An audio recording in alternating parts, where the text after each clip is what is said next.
اعوذ باللہ من الشیطان اللعین الرجیم، بسم اللہ الرحمن الرحیم، السلام علیکم یا علی مدد۔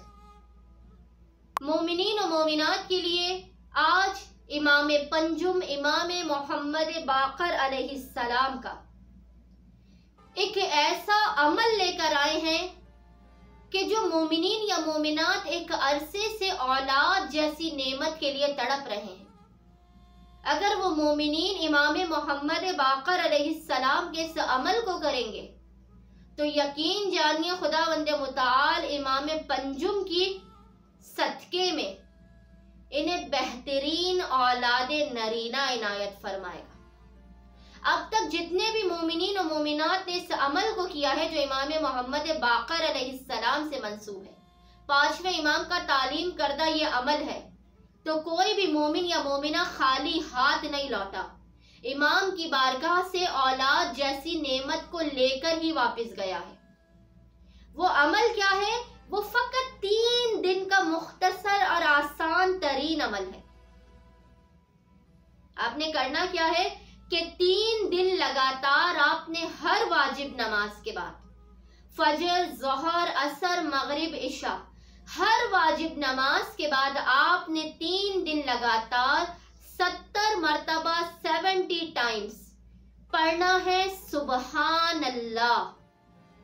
70 مرتبہ 70 ٹائمز ہی آپ نے سبحان اللہ پڑھنا ہے، اور 70 مرتبہ 70 ٹائمز ہی آپ نے ہر واجب نماز کے بعد پڑھنا ہے 3 دن لگاتار استغفر اللہ۔ 70 مرتبہ سبحان اللہ، 70 مرتبہ استغفر اللہ۔ 3 دن آپ نے ہر واجب نماز کے بعد 70 ٹائمز سبحان اللہ اور استغفر اللہ کو پڑھنا ہے۔ اور جب 3 دن پورے ہو جائیں اس کے بعد آپ نے تیسرے دن کی رات میں کیا کرنا ہے؟ آپ نے 100 ٹائمز ایک پوری تسبیح آپ نے پڑھنی ہے قرآن کی سورہ نوح، 29ویں پارے میں سورہ نوح ہے، اس کی ایک آیت آپ نے پڑھنی ہے 100 ٹائمز، جس کی میں ابھی آپ کو تلاوت کر کے سنا رہی ہوں۔ وہ آیت کیا ہے؟ بسم اللہ الرحمن الرحیم، یرسل السماء علیکم مدرارا، یرسل السماء علیکم مدرارا۔ نہایت ہی مختصر ترین آیت ہے۔ 3 دن آپ نے ہر واجب نماز کے بعد 70 ٹائم سبحان اللہ اور استغفر اللہ پڑھنا ہے۔ جب 3 دن مکمل ہو جائیں تو تیسرے دن کی رات میں آپ نے 100 ٹائمز سورہ نوح کی اس آیت کو پڑھنا ہے۔ آپ یقین جانیں جس مومن یا مومنہ نے حصول اولاد کے لیے اس عمل کو کیا جو امام محمد باقر علیہ السلام کا تعلیم کردہ ہے، وہ کبھی بھی امام کی بارگاہ سے خالی ہاتھ نہیں لوٹا۔